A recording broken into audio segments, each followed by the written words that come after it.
17 SSB board Bangalore से selected हूँ, recommended हूँ। बचपन से ही मुझे एक टीचर थे जिन्होंने मुझे बचपन से सिखाया सारी चीज़ें। सबका जो एक मोटिवेशन है, मेरे मम्मी पापा का मोटिवेशन, उनका बचपन से एक साहस, मेरे दादा दादी। एक अगर आपको सही लाइन मिल जाएगी तो you will start working hard for it. अगर आपका एम रहेगा तो यू विल ऑलरेडी नो कि आपको वो बनना है। सब इंस्पेक्टर का एग्ज़ाम पास भी किया था, पर ऐसी कुछ कई परिस्थितियां थी जिनके कारण मैं नहीं जा पाई। कठिन परिश्रम और तपस्या और सेवा भाव का अगर मन में इच्छा शक्ति अगर हो तो असंभव चीज़ भी संभव की जा सकती है। सिवनी के ही एक आभास रंगडाले हैं जिन्होंने अच्छी खासी मोटी जो रकम की जॉब थी वो छोड़ कर आए और अब सेवा भाव मतलब लेफ्टिनेंट जनरल के पद में पदस्थ हुए हैं। उनसे ही जानेंगे हम कि ये प्रेरणा कहाँ से मिली और शिक्षा से लेकर सेवा तक का जो सफ़र रहा वो कैसे रहा। हमारे साथ है आभास रंगडाले। आपका सबसे पहले तो बहुत बहुत स्वागत है। Thank you so much. कैसा रहा शिक्षा से और सेवा तक का भाव आपने क्यों चुना? क्योंकि आपने एक कहीं ना कहीं IIT का जो जॉब है वो छोड़ के आए हैं और सेवा का पद आपने चुने हुए हैं, क्या कहेंगे इस पर? जी, फ़र्स्ट ऑफ़ ऑल मैं अपना थोड़ा इंट्रोडक्शन दे दूं। मैं लेफ्टिनेंट आभास रंगडाले हूं। I am from Seoni, Madhya Pradesh. मैंने अपनी प्रारंभिक शिक्षा saint Francis of Assisi school से की है और उसके बाद मैंने अपना bachelors national institute of technology Bhopal से कंप्लीट किया है। That is also known as MANIT Bhopal, NIT Bhopal. वहाँ से मैंने अपना बैचलर्स कंप्लीट करने के बाद मुझे अच्छी खासी जॉब मिली थी जो कि गुड़गांव में थी। उसको छोड़ के फिर मैंने IIT खड़गपुर ज्वाइन किया। इसी बीच में मैंने अपना गेट का एग्ज़ाम क्लियर किया था जिसमें मेरी ऑल इंडिया रैंक 291 थी। तो it is a good rank. मुझे पता चल चुका था कि मुझे IIT मिल जाएगा। Then I joined IIT Kharagpur. वहाँ पे मैंने इंफ्रास्ट्रक्चर डिज़ाइन एंड मैनेजमेंट पे अपना MTech किया। MTech कंप्लीट नहीं हो पाया था मेरा और इसी बीच में मेरा इंडियन आर्मी के लिए एज एन ऑफिसर सिलेक्शन हो गया। मैं 17 SSB बोर्ड बेंगलोर से सिलेक्टेड हूँ, रिकमेंडेड हूँ। वहाँ से सिलेक्ट होने के बाद मेरी 11 महीने की ट्रेनिंग ऑफिसर्स ट्रेनिंग एकेडमी गया में पूरी हुई। 6 सितंबर 2025 में मैं 11 मंथ्स बाद OTA गया से कमीशन होके आज आप सबके सामने खड़ा हूँ as a lieutenant in and as a officer in Indian army. So this is what my journey was. इसी बीच मेरे बहुत सारे जो मेरा मेन बेस था, क्योंकि मैं सिवनी से बिलोंग करता हूँ तो सिवनी में ही मैं पला बड़ा हूँ। यहाँ पे मेरे सारे टीचर्स रहे हैं। बचपन से ही मुझे एक टीचर थे जिन्होंने मुझे बचपन से सिखाया सारी चीज़ें, मेरे अंदर इंटीग्रिटी, ऑनेस्टी, ये सब क्वालिटीज़ डाली। वो अभी यहीं पे हैं। आज वो मुझसे मिलने आए थे, Anil Ramaswamy sir. He is one of my great motivator. बचपन से उन्होंने मुझे पढ़ाया। उसके बाद मुझे यहाँ पे पांडे क्लासेस हैं, वहाँ पे अनुराग पांडे सर हैं, मैम पांडे मैम, उन्होंने मुझे पढ़ाया यहाँ पे। तो इन सब का जो एक मोटिवेशन है, मेरे मम्मी पापा का मोटिवेशन, उनका बचपन से एक साहस, मेरे दादा दादी, मेरे सारे पेरेंट्स और मेरे सारे कॉलोनी वासी जो यहाँ पे हैं, they all love me a lot. और इन्हीं सब के आशीर्वाद से आज मैं आप सबके सामने खड़ा हूँ और लाइफ में अच्छा कर रहा हूँ। सो यंगस्टर जो यहाँ पे सिवनी के हैं, हमें बहुत ज़्यादा उस टाइम पे इतना ज़्यादा एक्सपोज़र नहीं था। जब सिवनी से निकले तो अच्छे कॉलेज में गए। जितने अच्छे कॉलेज में आप जाओगे, जितने अच्छे कॉलेज में आप पढ़ोगे, वहाँ पे आप you will meet a brilliant people over there. So ऐसा कहा जाता है कि जितनी अच्छी आपकी संगत रहेगी आप उतने अच्छे होते जाओगे। So one of my there are many friends which I meet in college. उनसे मुझे बहुत प्रोत्साहन मिला और उन सब के कारण शायद मैं यहाँ पे आज 2 स्टार्स लगा के आप सबके सामने खड़ा हूँ और मुझे भी बहुत प्राउड फील होता है कि मैं यहाँ तक पहुँच पाया। This is one of my childhood dream जो मैं बचपन से देखता था। यहीं पे गलियों में घूमता था, देशभक्ति गाने सुनता था, बट आज शायद वो देशभक्ति मेरी यूनिफॉर्म में दिख रही है।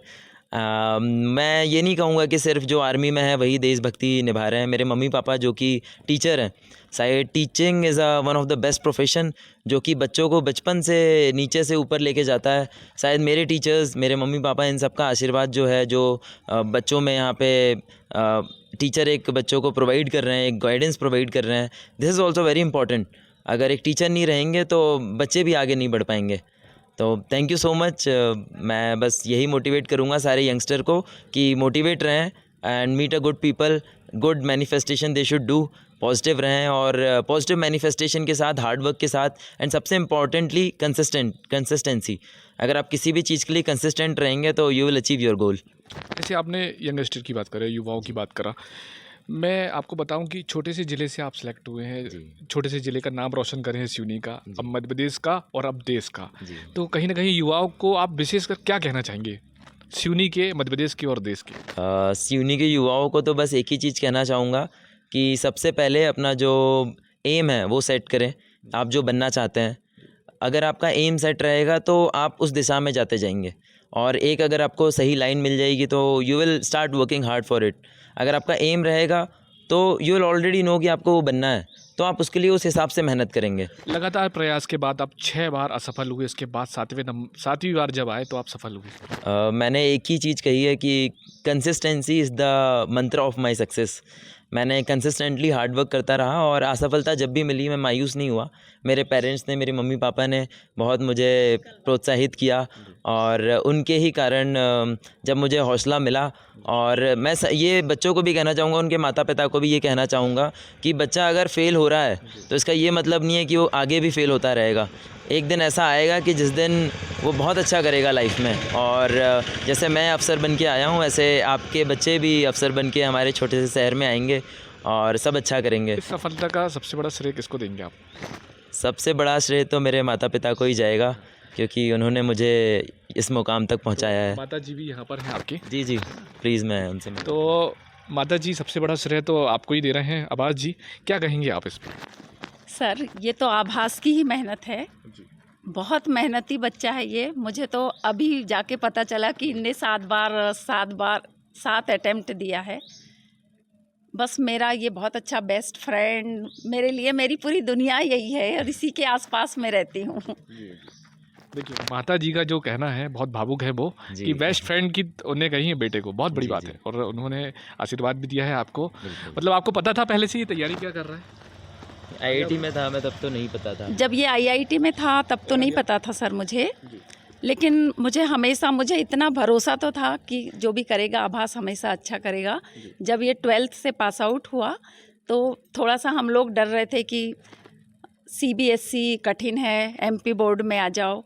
तो मेरे पड़ोस में ही गौड़ अंकल हैं हमारे कॉलोनी एक के साहब बिल्डर हैं। सर हैं, उन्होंने दे मोटिवेट मी अलॉट, तो उनके उन्होंने कारण भी- बहुत मोटिवेट किया और मुझे बोला भी कि मैम आप उसको करने दीजिए जो करता है, एक दिन ऐसा होगा कि आप दोनों के इंक्लूड सैलरी लाएगा वो। तो मैंने तब से उसको उसी के ऊपर छोड़ दिया कि बेटा तुम्हें जो लगे करो, और वाकई में उनने बहुत आपको बता अच्छा दें किया। कि आभास के जो मम्मी पापा हैं वो शिक्षक हैं पेशे से, और पहली शिक्षा जो है मम्मी ने दोस्त बनकर आभास को दी है। सही बोल रहा हूँ मैं? Yes sir. तो कितनी खुशी है पापा और मम्मी को? सर ये तो हम लोग नहीं बता सकते। जब हम इसकी पास आउट परेड में गए तब हमें लग रहा था कि हम आभास के ही पेरेंट्स हैं ना। मैं बता नहीं सकती सर, वो मैं फील कर रही हूँ। तो एक्चुअली में मेरे फादर का सपना था कि वो मुझे ऐसे आईएएस आईपीएस बनाए, और मैंने मेहनत भी किया। 98 में मैंने सब इंस्पेक्टर का एग्ज़ाम पास भी किया था, पर ऐसी कुछ कई परिस्थितियाँ थी जिनके कारण मैं नहीं जा पाई, और जब मैं टीचर बन गई तो मैं यहीं सेटिस्फाई हो गई, चलो ठीक है। पर आभास ने मेरे साथ साथ मेरे पापा का, अपने पेरेंट्स का, सबका सपना पूरा किया। अक्सर होता है कि बच्चों को आर्मी में नहीं भेजते कई लोग, कुछ थिंक गलत होती है, और लोग देशभक्ति कम आजकल राखी जाती है, लेकिन आवाज़ की देखते हुए तो लग नहीं रहा ऐसा। नहीं। हाँ नहीं सर, ऐसा कुछ नहीं है ना। आभास के ऊपर तो मेरे भोलेनाथ का पूरा वरद हस्ता है। पीछे मंदिर दिख रहा है भोलेनाथ का, है मंदिर है ना? सर, तो विशेष कृपा मेरे भोलेनाथ की टेम्पल में। जी बिल्कुल, भोलेनाथ की, बाबा की कृपा है, माता रानी की। और आप देखिए श्रीनगर पोस्टिंग हुई है जहाँ माता रानी ही बैठी हुई हैं, वैष्णो देवी है। जी। क्या कहेंगे आवाज़ मम्मी की बातें सुनकर? मम्मी को इतना इमोशनल देख के तो मैं भी थोड़ा सा इमोशनल हो रहा हूँ, but it's a pride moment for all of us. हम जब सोचते थे कि मैं कुछ अच्छा करूँगा, आज फाइनली वो किया है, तो बहुत ज़्यादा ऑनर्ड फील हो रहा है, और सबका इतना प्यार स्नेह मिल रहा है, तो मुझे तो बहुत अच्छा लग रहा है। एक लाइन में आखिरी क्वेश्चन, कि सेवा ही क्यों चुना? आपके पास तो बहुत बड़ा पैकेज था। मुझे ऐसा लगता है कि आर्मी एक ऐसी चीज़ है जहाँ पे मैं अपने 200 से ज़्यादा मैन को कमांड करूँगा। तो ये चीज़ मुझे कोई कॉर्पोरेट जॉब या मैं कितना ही पैसा कमा लूँ, मैं किसी को मेरे कहने पे वो फायर करेंगे, मेरे कहने पे वो लड़ाई में जाएंगे। कोई ऐसा प्रोफेशन नहीं है जहाँ पे किसी के कहने पे कोई लड़ाई में चले जाए। अगर मैं किसी कॉर्पोरेट जॉब में हूँ, मैं किसी को बोलूँ कि आप मेरे साथ चलिए, मेरे साथ कुछ काम करिए, they will not do. But army is a profession जहाँ पे एक कमांड पे, मेरे ऑफिसर्स की कमांड पे या हमारे बड़े बड़े ऑफिसर्स जो हैं, इनकी एक कमांड पे हम सभी उनके लिए तैयार रहते हैं। तो ये कोई दूसरा प्रोफेशन नहीं दे सकता है। मैं पैसे कहीं और भी कमा लेता, बट जो रिस्पेक्ट है, जो प्राइड है, जो स्टार्स लगने के बाद जो महसूस होता है, जो फीलिंग है, ये मैं कहीं और से नहीं कमा सकता था। देशभक्ति का जज्बा जागता है। हाँ, बिल्कुल बिल्कुल, देशभक्ति इसी सबसे आगे है। तो ये है आभास। इनका साफ तौर पर कहना है कि अगर सही मेहनत की जाए और कठिन परिश्रम की जाए तो हर चीज़ संभव है और देशभक्ति सबसे ऊपर है। बहरहाल, कैमरा पर्सन कुमार अभिषेक के साथ मैं अंकित रजक, IBC 24 सिवनी।